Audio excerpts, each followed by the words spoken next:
this Hydralisk though. Yes, he is. So that's an advance warning there from Incontrol that a dropship's on its way. In the meantime, not really caring about this contain. He's got plenty of time. Dropship moving in, moving past the Overlord. He's definitely going to see this, and in advance, Lurkers moving in should be able to shut down this drop. And of course, Shaman sees that Incontrol's ready for him, moving out elsewhere. In the meantime, Tank moving in to actually get rid of these Lurkers while this is happening. Good little distraction. And here comes the drop. Lings moving in as well to intercept. Marines are there to kill them. Are they going to be able to get them in time? Really not much damage done there. Only just fighting Lings and losing Marines in the process. So this drop so far has been unfruitful. We've only got 3 infantry units left inside. In the meantime, Luke is just getting shot to bits. They're going to have to pull back. We've got a Science Vessel now, so I feel like this is time for Shaman to take that expansion. He's been looking around very diligently to find any other expansions that Incontrol might have made, but Incontrol just really cannot afford expansions at this point. He's on 39 supply, up against, what have we got for Shaman? 70 supply for Shaman, so just double the supply of Incontrol. Loading up another drop? Oh no, he's not. He's just unloading from the previous drop. Mission accomplished, guys. Well, not really. Mission failed, to be honest. Nothing really achieved because he ran over that Lurker, so ran over that Hydralisk, and Incontrol was ready for him at the time. In the meantime, a bit of a sneaky little maneuver going on here, moving some troops around the back.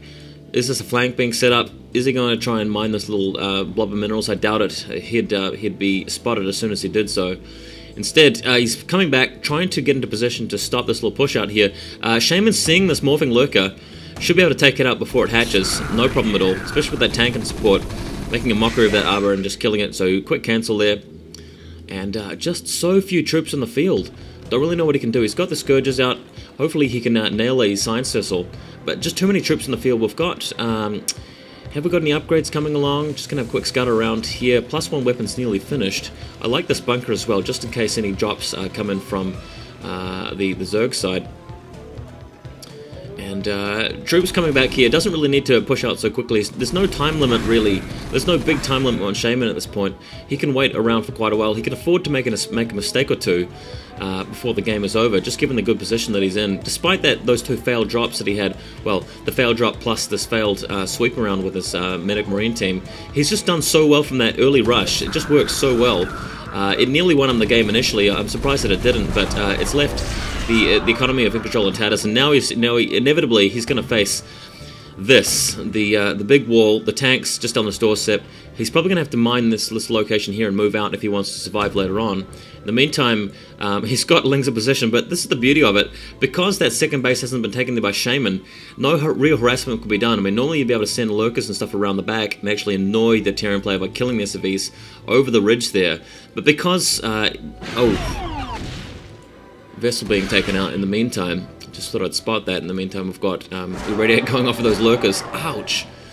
Painful stuff. What I was going to say is that because Shaman hasn't bothered to put that expansion down there, he's managed to do all of this with a single base. By the way, dropship out in the field. We'll just keep a close eye on that. And, oh, we'll love it. Some blight depots being put down everywhere on the map just to make sure that there's no sneaky expansions. Last time I was watching Incontrol play, I think last year, I saw a lot of sneaky expansions from him, so maybe Shaman's done a little bit of research as well. In the meantime, pushing out through the middle to kill this Lurker, but drop going down now. This could be really, really bad for Incontrol. Doesn't seem to have actually cottoned onto this yet. Lo's got a Lurker Overlord right there. And, oh, here we go. Lurker's moving in to try and shut this down. Should be enough. Can he kill some drones? Oof, killing 1 Lurker and staying alive. These Lings are going to intercept him though, so no drone kills at all. Unfortunate. In the meantime though, that's distracted him enough to actually get this happening. Oh my god. Terran forces just moving in, getting some kills there, killing some sunken colonies, but not before the Lurkers return, so Incontrol just hanging on by a hair's length here. And there's the scan. Going to easily be able to wipe out all of these Lings and that Lurker and move out now. And I think maybe now is the time to expand, who knows. He's got that SV in position. He's got, turret going down there just in case there are any sneaky drops coming in his way later on. So good preparation there. Always good to have a turret around your expansions. And there's the command center ready to float on. Woof, things looking really healthy for Shaman. Where's that upgrade? Yeah, he's got +1 weapons now on his boys. Meantime, no upgrades yet for Incontrol. Doesn't even have an evolution chamber. He's got that Spire. He's got the no tier 3. Didn't see a Hive last game. I feel like we probably won't be seeing a Hive this game either. But he's managed to push her out on the side and running straight into the supply depot. This is going to give Incontrol, going to give Shaman wind of exactly what's going on here and moving all of his troops to intercept. I love this. And nothing can be done here. Incontrol smartly moving around the side, but Shaman cottoning onto him straight away. I would have actually hoped that he'd move troops around this location to cut him off. That would have been a really good play there. Just boxing him in and wiping on that force, and that would have been it. But man, Shaman just playing too well here. Really, really good stuff here. He obviously prepared the strategy earlier on. And now he's just playing calm, he's playing safe. He knows that he's got this. He can see that game against Mondragon in his sights. Mondragon, of course, going to be a very tough opponent as well, so I'll try and bring you guys some commentaries on that next match. Shaman versus Mondragon, if it comes to that. Meantime, tanks sieging up right in front of those locusts. Incontrol really has to get out of there. In the meantime, Scourge is not quite making it past those Marines. And that hatchery is going to be toast. A lot of locusts in the midfield. Really just reliance on locusts just doesn't cut it against high-level Terran play, unfortunately. I mean, if you're going to use a lot of locusts against myself, obviously, being a noob, things like all my Marines wiping out is going to happen, but against a good player like Shaman, easily able to split up his Marines, getting a lot of kills here. This is a cost-efficient fight for Shaman, wiping out all of those lurkers. Really, Incontrol's just got nothing left. He's got a few lurkers back at home. They continually seem to be morphing in. I mean, this is what he's spending on instead of morphing to Hive, and unfortunately it's not doing it. He's got this hatchery completed now, finally getting to a third base. But man, it's just not going to do it. Shaman's just got too much. Shaman's on 86 supply versus 54 for Incontrol. It's looked like that for most of the game so far. That expansion's up and running. He's able to transfer a buttload of SCVs down there, having really just mined his whole main out. So really, technically he's still on one base, but up against two bases of opponent and up against a situation like this, nothing that Incontrol can do. You're going to see Marines sweeping in through here as soon as those lurkers are wiped out, and that's going to be it. We've got no defilers to stop him. Nothing really can be done. He's just putting more troops on the ground, more tier 1 stuff really, and you just can't fight against these vessels and tanks and Marines. So really enjoyed the series, guys. Yet again, hope you guys vote for your commentary, your commentator, who's your favorite in the contest. There are a lot of good guys out there. I think Chill will be commentating. I think Diggity will be commentating.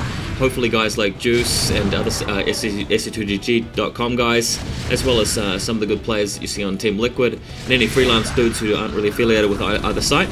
But it's been fun. Thanks for watching, guys. There will be no third commentary because this is it. Shaman has now won 2-0. I'm just going to call it here because I can't really see any way that Incontrol can do this at all.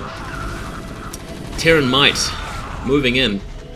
And man, I hope you guys caught the commentary VODs between Hydra and Noni recently, casted by Chill and Artosis. That was a really enjoyable series. If you haven't checked it out, go check it out now. Really enjoyed that one.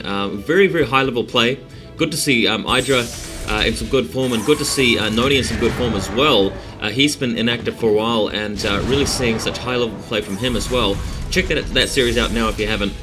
In the meantime, tanks unsieging, going to move up the red ramp shortly. We've got another pocket of troops able to take this lot out here. Two lurkers just aren't going to cut it against that tank, even those Marines should be able to take out those lurkers now with that +1 upgrade.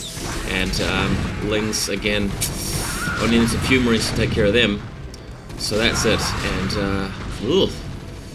sorry, Incontrol. Yeah, what did Incontrol do wrong? Really just didn't anticipate his opponent's strategies well enough. And I feel like he didn't get to Hive Tech early enough in either game, but you know, I must say that he was under a lot of pressure both games. It was difficult for him to have afforded Hive Tech either way, and he was under a lot of pressure. Shaman played very well. Shaman played smart, he played aggressive a lot of the time. He didn't make any serious mistakes, he made the occasional small mistake, but that was about it. I'm really looking forward to seeing his game against Mondragon, as I'm sure the rest of you guys are. Just waiting for the GG, any minute now. Killing the Evo chamber. Gonna knock these lurkers for 6. Troops now moving in with the vessel support to take out this expansion as well. And this expansion up the top right, nothing's going to happen about that. It's going to be destroyed fairly quickly. What have we got here? Bit of a radiator and lurkers. Incontrol says, I wish you the best of luck in this tourney. Shaman says, thanks. You're a great player and I enjoyed this, says Incontrol. Very classy comments there. Even though he lost, he got massacred 2-0. He'd probably been a bit angry and frustrated about that, having worked hard for this tournament, but it's great to see some really good sportsmanship there by Incontrol.